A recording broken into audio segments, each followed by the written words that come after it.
Hi mga kasushi! So for today's video, samahan niyo naman akong magtahi ng detachable modern Filipiniana sleeve with side ribbon belt. So tara! Ang fabric na gagamitin natin para sa project na ito ay ang metallic gazar at ang Gina fabric naman ay para sa ating lining. Ang una nating gagawin ay i-mark natin ang back part ng ating fabric para hindi tayo malito kapag tatahiin na natin ito.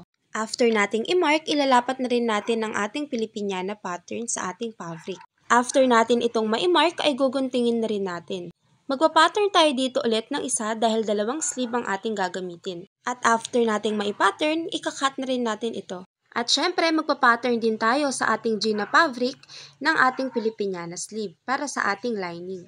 After nating ma-cut yung mga Filipiniana sleeve natin, magka-cut naman tayo ngayon ng ating pilon. Ipatong natin ang ating fabric sa ating pilon at atin na itong guntingin. After natin ma-cut ang ating pilon, ang next na gagawin na natin ay i-attach natin or ipipin na natin ang ating fabric sa ating pilon.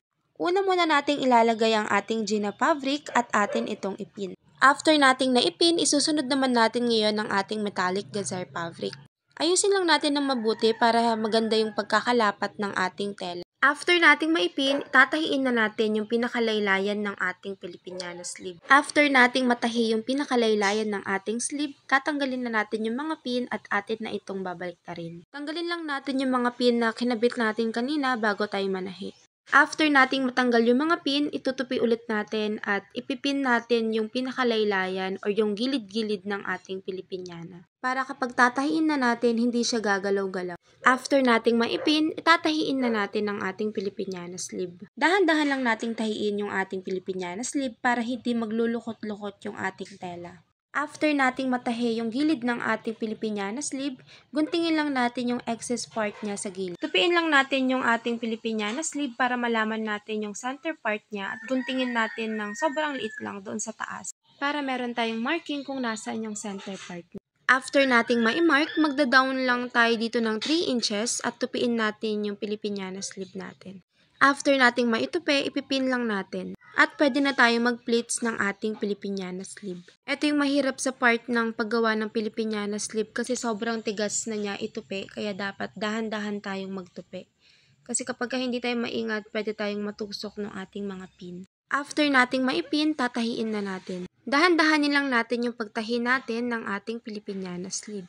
After nating tahiin, ire-recut lang natin yung pinaka-armhole ng ating Filipiniana sleeve para sa size ng ating customer. After nating ma-recut, magka-cut naman tayo ngayon ng ating pangbias sa ating Filipiniana sleeve. After nating ma-cut, ikakabit na natin ang ating bias tape sa ating sleeve. Dahan-dahanin lang natin sa paglagay ng or pagtahi ng ating bias tape dahil kung napapansin nyo sa video, sobrang hirap na nitong part na to.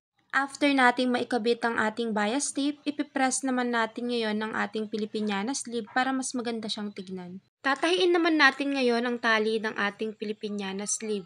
Gagamit lang tayo dito ng lapis para mas mabilis nating mabaliktad ang ating tela. After nating maibaliktad, itatahi na rin natin ito sa ating Filipiniana sleeve. Magka-cut naman tayo ng tela para sa ating belt. Susukat lang tayo dito ng 6 inches. Yun yung pinakalapad ng ating fabric dahil itutupi pa natin ito sa dalawa. Dahil 44 inches ang waistline ng ating customer, mag-a-add lang tayo dito ng 2 inches, kaya naman magiging 46 para doon sa magic tape ng ating belt.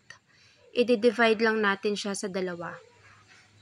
After natin makuha yung size ng waist, ilalapat na rin natin siya sa ating fabric. At mula naman doon sa excess ng ating fabric, susukat lang tayo dito para sa ating ribbon.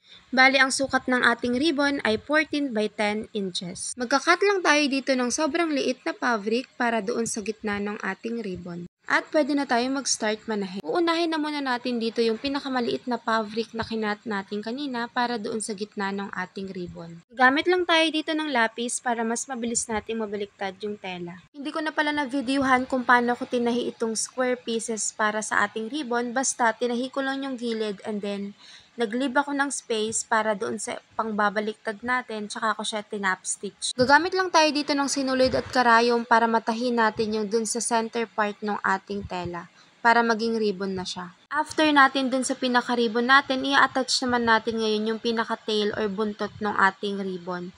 Tatahiin lang din natin siya sa gitna and then isi-secure natin, ipagsasama na natin doon sa pinaka-ribbon. Itatahi na rin natin yung telang maliit kanina, itatahi natin siya doon sa pinaka-gitna.